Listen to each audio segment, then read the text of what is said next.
welcome to another episode of County Conversations, the podcast where we connect you directly with the people that are shaping the future of the county. And I'm your host, Brent Watson. Today we are talking more about the Google Data Center campus that's coming to the Botetourt Center at Greenfield.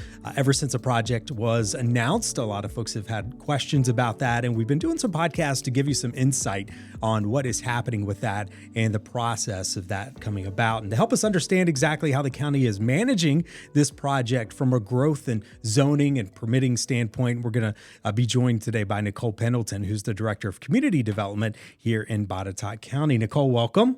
Thank you, Brent. It's great to be here. Yeah, so Nicole, we're going to break it down into a couple different sections. And one of those just kind of starting back out long ago, back in the late 90s and early 2000s when the Botetourt Center at Greenfield, the land was purchased for that.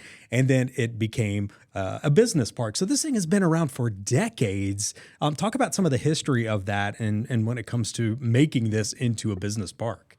Sure. So we've talked a lot about the forethought that folks had long before you and I came to the county about developing the Botetourt Center at Greenfield as a really high quality park for specific businesses to come to Botetourt County. And so again, like you mentioned, at first the office park, it was zoned as an office and industrial park, as well as some of the area that was designated for the sports complex. And so in 2016, the administration took a closer look at maybe where things were headed and maybe what the future of good development looked like from an economic development perspective, and decided to rezone the property within the park to the Research and Advanced Manufacturing District. It's the only area in the county that's zoned for that, and it really combined high technology, research, and manufacturing together in again effort to attract more high quality advanced manufacturing and technology uses to the park. We have now, we have Munters out there. We've got, of course, Alltech. We have Eldor. These are some of the companies that again, are very specific to that area. When it comes to data centers, we also added something in 2024 that allowed that to be part of that business park as well. Can I talk about like what it takes to get that? You can't just build something somewhere and just put it there. It takes a lot of steps to go through that. Public hearings, board of supervisors approval. So talk about the steps to get that possible. Sure. So, there are two different ways that you can develop or build in Botetourt County and in the state of Virginia. And that is in each zoning district, you have two different distinctions of uses. You have uses that are permitted by right. So obvious example, in the residential district, you can build a house. You can't build a gas station. In commercial or industrial districts, there are a series of uses that could be permitted as a by right use or as a special exception permit. People use the term exception and make it sound like it's a special extra, almost like a variance, but it's just a terminology that is used. But what it really means, Brent, is that this is a particular use that maybe could be allowed, but with special considerations by the Board of Supervisors, things that can be imposed, conditions that can mitigate the impact. The reason that staff suggested that data centers would be a by right use in the RAM district was really multifold. The first is that there are other uses that are allowed by right in the Research and Advanced Manufacturing District, the RAM district, that are more intensive, create more traffic, maybe some more impacts to the surrounding neighborhood. Whereas also one of the other reasons why, again, the Research and Advanced Manufacturing District is limited to where we are here, only the Botetourt Center at Greenfield. There are other industrial parks within the county. They are not subject to that zoning regulations. So we couldn't put a data center in, say, East Park or any of the others? Not in East Park, not in Eagle Rock, not in Buchanan, literally nowhere than the area that we're at right now. And so another reason why we recommended by right is because the park is also subject to covenants and restrictions. Those are private regulations that are managed by the landowners themselves. And they also address impacts to the area within and external to the park. And so there were as well as the underlying ordinance requirements, a lot of checks and balances in play that maybe aren't always in play in other places that made this recommendation to the Planning Commission and the board one that staff put forth. Yeah. So pretty strict requirements when it comes to that. And we'll talk more about, things like noise and concerns, things like that folks have asked about. Yeah, I mean, what other things could be in the park, Nicole? I mean, if we didn't have this, I mean, there are other. I mean, pretty much anything could technically go in there, correct? Within reason, as long as it qualifies by those, those restrictions. Yeah. So, well, again, being wanting to regulate uses by the RAM district, it is a little bit more regulated than the other industrial areas in the county. But there are specific permitted uses such as any manufacturing, processing, or fabrication of products that are characteristic to really anything. So household appliances, musical instruments, sporting goods, any service machinery, those kinds of things. A lot of that, fruits and vegetable processing, meat processing, baking. I mean, things like that could be in there. I don't know. Fruit processing, vegetable processing. Yeah. So those are things that could have occurred also by right in the park today. Yeah. So there's a lot of things that could go in there. That's interesting to see how that works, though, too. Now, when we talked about that, the review process, the permits, we've got a lot when it comes to this, too. These things have to be approved by the board. We had to have public hearings. So this, what are the things that have to happen before you can have these changes to code? Sure. So any change to code in the county has to go through a series of, first step is actually to have a consideration by the board to even decide if such a change in the ordinance has value to even be considered by staff and the Planning Commission to be placed on a future public hearing agenda. And so that actually happened prior to November. That happened in the late spring, I believe, of 2024 when that request was made to the Board of Supervisors. And that's not a public hearing; it's just a resolution of support, not of the use itself, but just the process.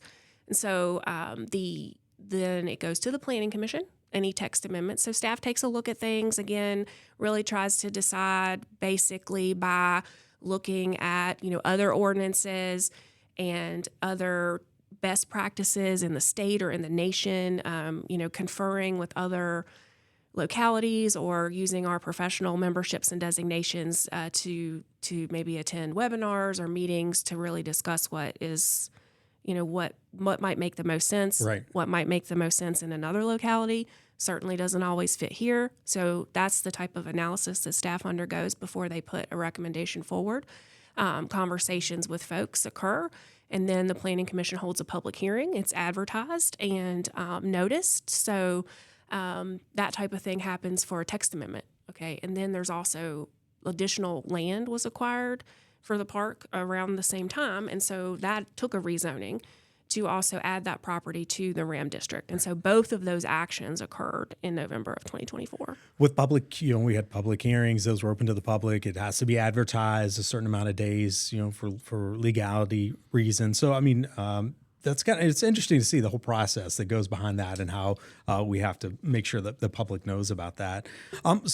Nicole, let's talk about when it comes to permitting and how that process begins. So let's just kind of fast forward into the future.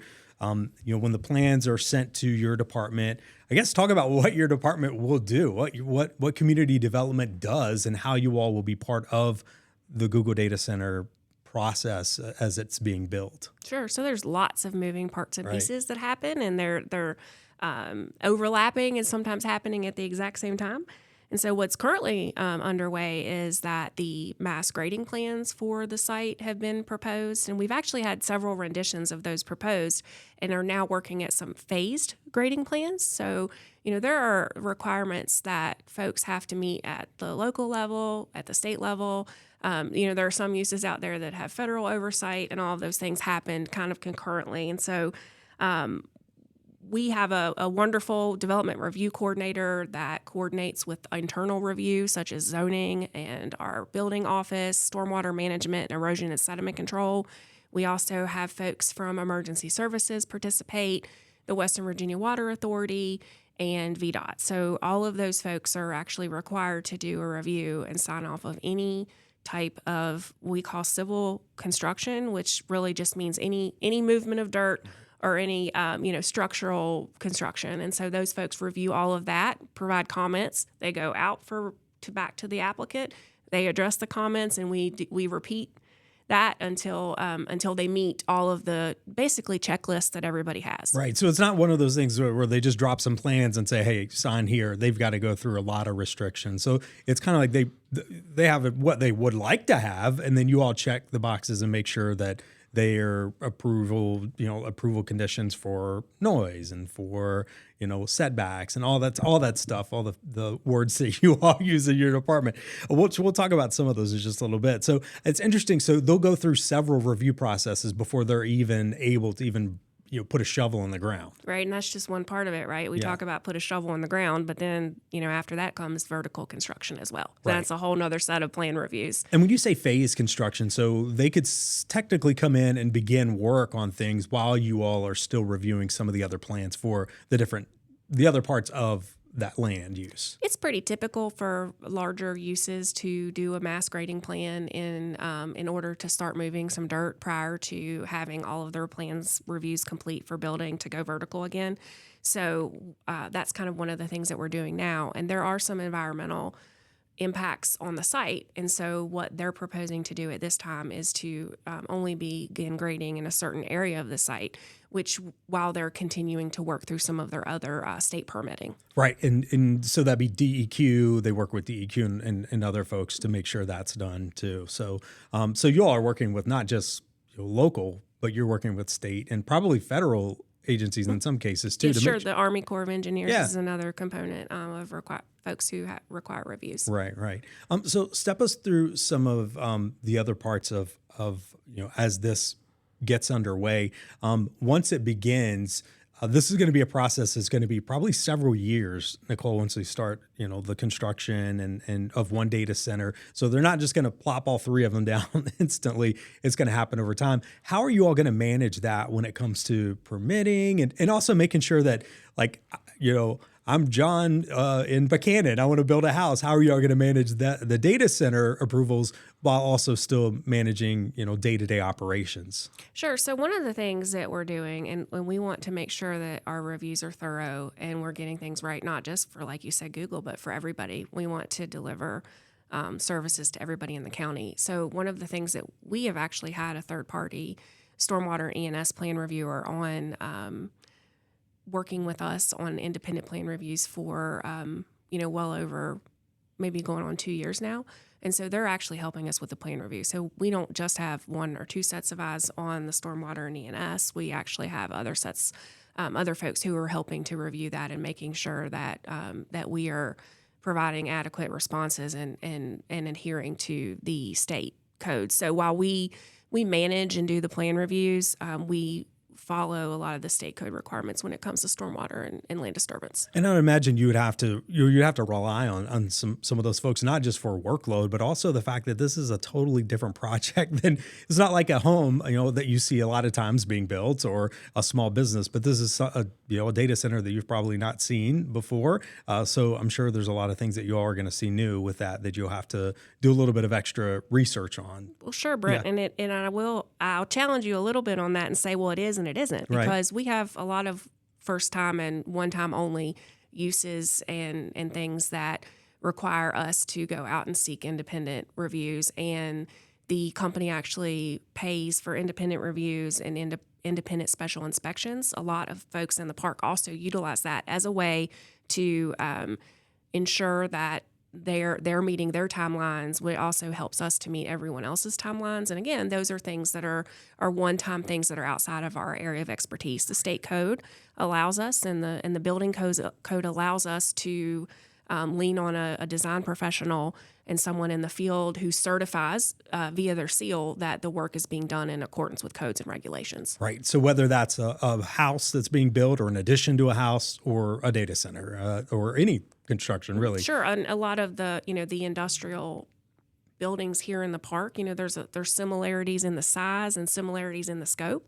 and similarities in the fact that they're all specialized. There's lots of equipment in each one of these buildings in the park that we've never seen before, and really wouldn't know how. We would need a design professional to certify that it is installed correctly. And that's cell phone towers are another example. That's a good point. Yeah, it's a good point. And think about that.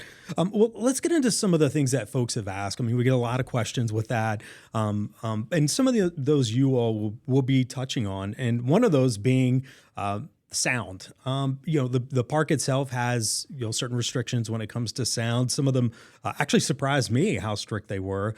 So go over that part of it, and we'll get into some of the others, including buffers and lighting, things like that. So talk about noise and sound inside the business park. Sure. So the business park itself here in the Research and Advanced Manufacturing District is subject to the Botetourt County Noise Ordinance. So what that means is there are hours of construction that are permitted, and no sound outside of those hours of construction related to construction can be audible from off the site.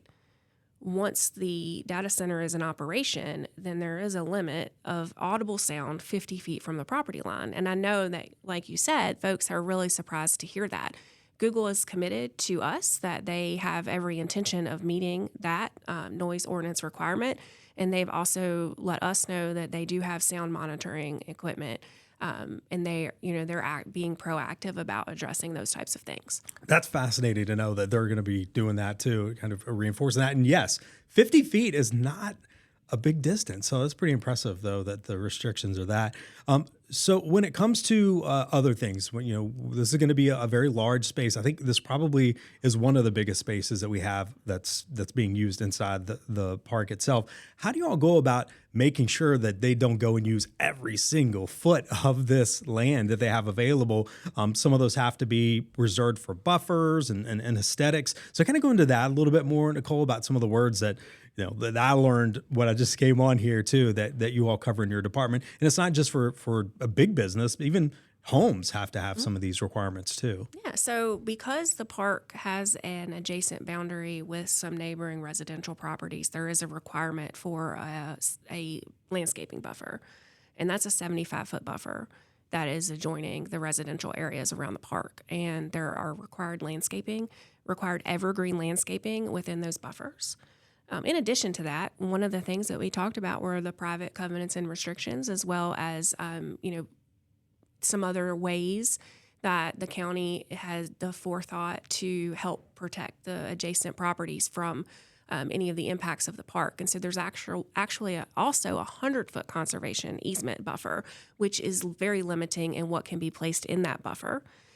Also, there is a 200-foot, it's called a good neighbor buffer, and we have been working with the folks at Google to make sure that that is maintained. Again, that is to the north of those are properties to the north, so that buffer only exists from the north side of the Google project, and working to make sure that if there is any grading or tree clearing in those areas, then it's only happening for one of two reasons. The first is that the grading is such that it is creating berming or allowing for lessening the visual impact, right? So dropping the elevation in such a way that it will protect even more the visibility of the data centers themselves from the adjacent properties. And then the second is any clearing that might be happening beneficially so that it can be restored in a way that is, again, providing better screening to the properties along the north. And so we have been actively engaged in those discussions and asking, for Google to show the over and above that they're doing. And, not all data centers are created equal, right? They're all different shapes and sizes, and they're located in all different kinds of places. And some of them are very close to property lines, and some of them are very tall.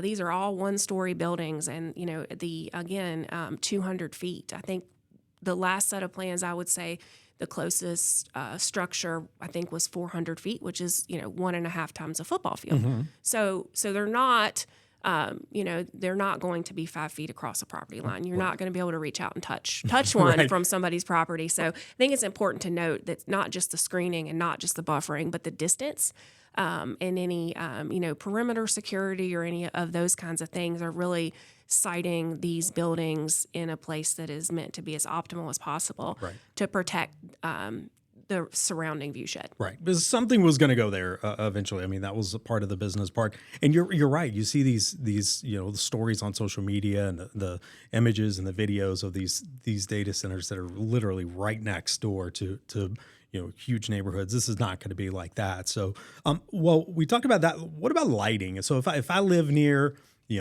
let's say Ashley or some of the surrounding areas, off Vetzler. I mean, just talk about some of the visual effects that we may see of this, both with lighting and even just visibility itself. I mean, are we going to be able to, if we're driving down 220, these things are not going to be poking way up out of there. I mean, it's going to be very similar to what Munters and Eldor are now, right? Yeah, and we actually have a representative image on our website that shows the scale of the buildings, the data center buildings themselves, to how comparable they are to the other buildings within the park in size and scale.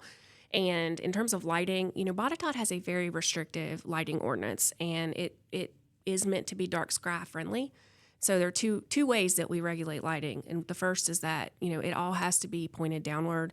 There can be no glare, and they have to be shielded. And so you're potentially, you may see lights around the county that don't look like that may not be in compliance with the current ordinance or, were put into place without our knowledge.